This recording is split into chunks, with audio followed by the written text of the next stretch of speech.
আমার নাম অনুষ্কা সরকার। আমি ছোটবেলায়, খুব ছোটবেলায় আমি যখন জন্মাই অ্যাকচুয়ালি, তখন আমি প্রিম্যাচিওর জন্মাই।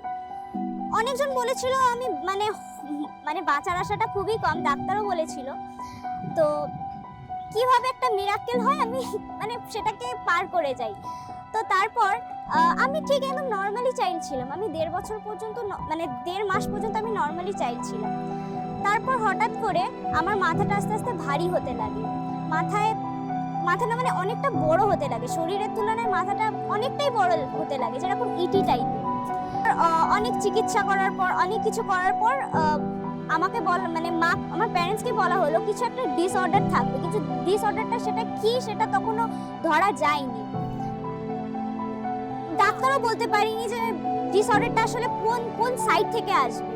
অনেকজনই বলেছে, শুধু আমার প্যারেন্টস যেটা আমাকে সাপোর্ট করেছে যে না তুই কম্পিউটার সায়েন্স নিয়ে পড়বি না, এরকম নয়, সেটা নয়, বাইরে থেকে আরো অনেক প্রেশার এসেছে। বলে না টিটকিরি মারা, অনেকজন বলে যে তুই কম্পিউটার সায়েন্স নিয়ে পড়বি, জানিস কতটা তোর ইয়ে হতে পারে, প্রেশার হতে পারে, এমনিতে তোর এতগুলো ডিসঅর্ডার, এত মাথায় নিতে পারবি তো, অনেক টিটকিরি।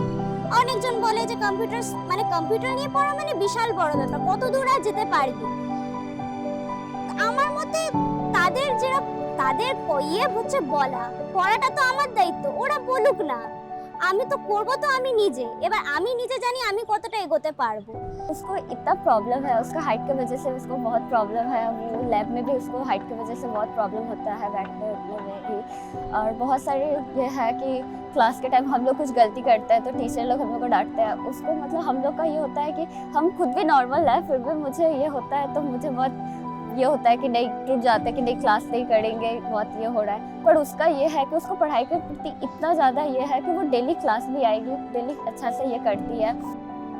পর্যন্ত এই জেনারেশনে উইমেন্সদের দাবিয়ে রাখা হয় যে না এটা কেন করছো, মহিলাদের জন্য এটা নয়, এটা তুমি করতে পারবে না, এটা পুরুষদের জন্য। আমার মতে পুরুষদের জন্য মহিলারাও তো আছে, তাদের একটা ক্যাপাসিটি। তোমরা যদি সবসময় পুরুষদেরকেই দায়িত্ব দাও তাহলে মহিলারা কোথায় যাবে? মহিলাদের কি খালি হাতা খুন্তি নাড়িয়ে নাকি? না না, একদম সেটা নয়। কল্পনা চাওলা, তারপর এমনকি অনেক ছোট যারা এখনো পর্যন্ত একটা লেভেলে আছে, যাদের এখনো কেউ ক্রস করতে পারিনি, তারাও তো মহিলা।